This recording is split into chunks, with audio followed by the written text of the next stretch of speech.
Michel Foucault, hijo, nieto y bisnieto de médicos, tenía un destino marcado, pero su negativa a seguir los mandatos familiares le generó profundas amarguras.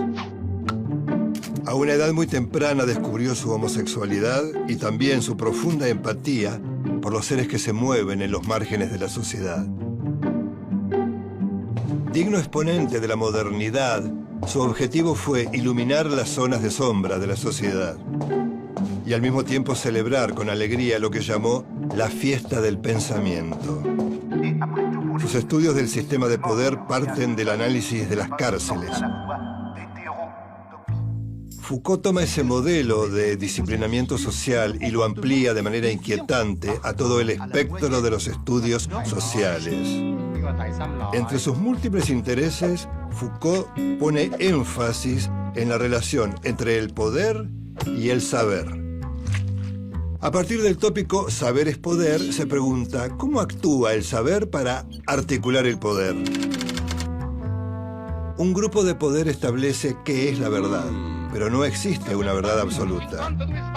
Entonces, ¿qué significa saber?, se pregunta. El saber es lo que un grupo de gente comparte y que decide qué es la verdad. La verdad define lo correcto y lo incorrecto, la bondad y la maldad, lo normal y lo patológico. A través de esta verdad, el poder disciplinario controla la voluntad y el pensamiento en un proceso que él llama de normalización. Normalizar implica numerar y controlar a los individuos para que cumplan su rol dentro del cuerpo social. ¿Y cómo se normaliza a un cuerpo social? Por medio del lenguaje. Estas reflexiones están incluidas en Arqueología del Saber, donde afirma que aunque nos parezcan naturales o evidentes, los saberes o discursos son fruto de determinadas condiciones. Las prácticas sociales han creado un lenguaje que se apoya en definir a algo por su opuesto. Este lenguaje define al discurso. La palabra discurso alude a cualquier cosa escrita o dicha. Pero Foucault le da además un sentido específico. Discursos son los escritos pertenecientes a un área de saber técnico y provisto de un saber específico. Estos temas los amplió en otro de sus grandes aportes teóricos, las palabras y las cosas. El discurso sobre la locura producido por psiquiatras, psicólogos, trabajadores sociales y otros expertos define la locura como anormal. La locura es anormal, por lo tanto, define la normalidad. Que los anormales sean excluidos no significa que no sean importantes. La gente normal se ocupa de estudiar la anormalidad de manera incesante y obsesiva. A través de la anormalidad, por lo tanto, se establecen las relaciones de poder en una sociedad. La persona normal tiene poder sobre la anormal. El psicólogo define al loco, los médicos a los pacientes y los abogados son la contracara de los delincuentes. Estas reflexiones nacen en Suecia, donde vive una suerte de exilio voluntario a principios de los años 50. Allí escribe Historia de la locura en la época clásica. La locura implica la exclusión de cierta gente a través del confinamiento y el encierro. En lo que llama el Gran Confinamiento, describe que en el siglo XVIII, 1 de cada 100 parisinos fue encerrado. Locos, criminales y hasta epilépticos fueron confinados.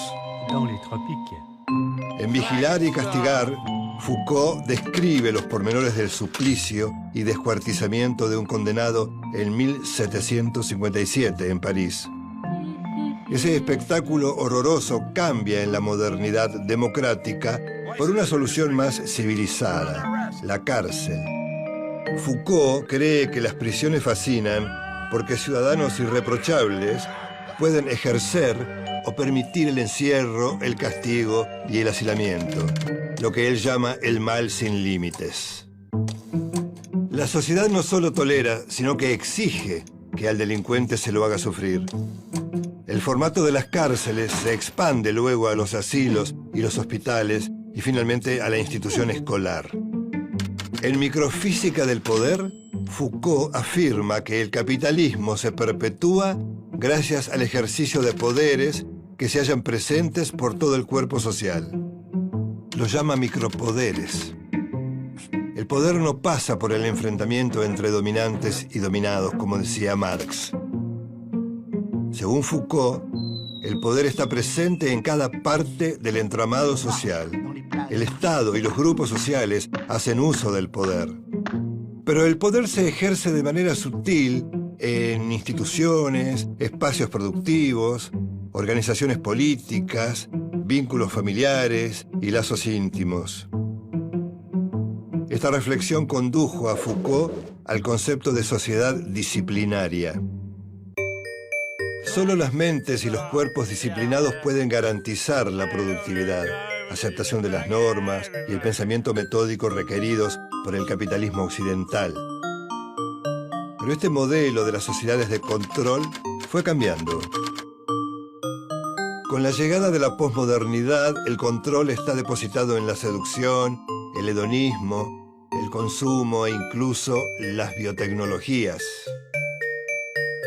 Para definir ese ambiguo sistema de relaciones entre el poder y la vida cotidiana, se creó el término biopolítica. Foucault plantea que la ideología requiere del control del cuerpo del individuo. En este sentido, va un paso adelante de la teoría del control social. Para la sociedad capitalista, lo que importa ante todo es lo biopolítico. La función de la biopolítica es tratar de que los cerebros se autorregulen, o sea, se autocontrolen.